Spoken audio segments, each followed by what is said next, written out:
Once again, I'm asking you to climb into a tiny little boat with me as we travel all the way to Japan. And this time in Japan, we're going to learn about the sailor who fell from grace with the sea. And this title is by Yukio Mishima. Well, let's try it on for size. Let's go ahead and read the first page and see what happens. Chapter 1. Sleep well, dear. Noboru's mother closed his bedroom door and locked it. What would she do if there were a fire? Let him out first thing. She had promised herself that. But what if the wooden door warped in the heat, or paint clogged the keyhole? The window? There was a gravel path below. Besides, the second floor of this gangling house was hopelessly high. It was all his own fault. It would never have happened if he hadn't let the chief persuade him to sneak out of the house that night. There had been endless questions afterward, but he hadn't revealed the chief's name. They lived at the top of Yado Hill in Yokohama, in a house his father had built. After the war, the house had been requisitioned by the occupation army, and toilets had been installed in each of the upstairs bedrooms. Being locked in at night was no great discomfort, but to a 13-year-old, the humiliation was enormous. Left alone one morning to watch the house, and in need of something to vent his spite on, Noboru began to rummage through his room. A large chest of drawers was built into the wall adjoining his mother's bedroom. He pulled out all the drawers, and as he was dumping their contents onto the floor, he noticed a trickle of light spilling into one of the empty compartments of the chest. He thrust his head into the space and discovered the source of the light.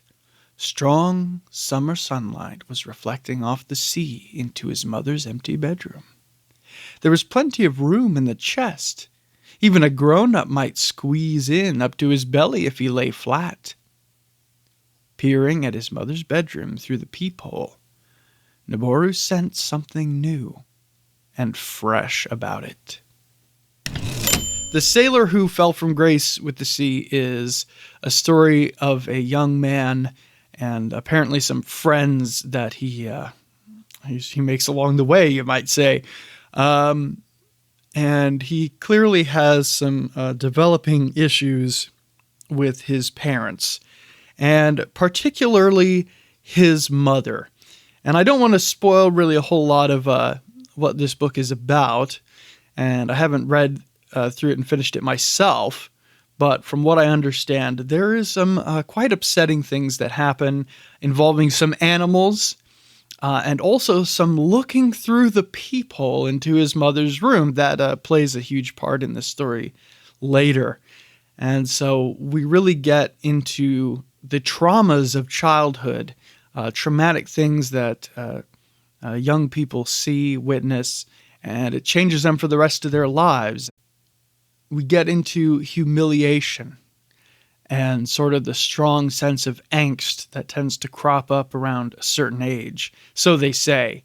I don't know. I feel like I was always angsty at any age. But regardless, this story and this novel has a reputation for being very upsetting.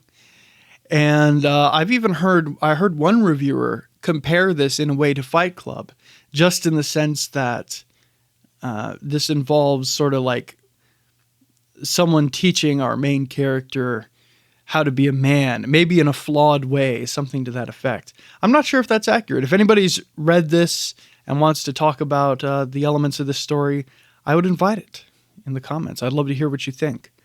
And let me know if you would like to read The Sailor Who Fell from Grace with the Sea, if you haven't yet read it. Love to hear your thoughts. And I'm pretty excited to read this one, so I'm going to keep reading. And I'll see y'all in the next one.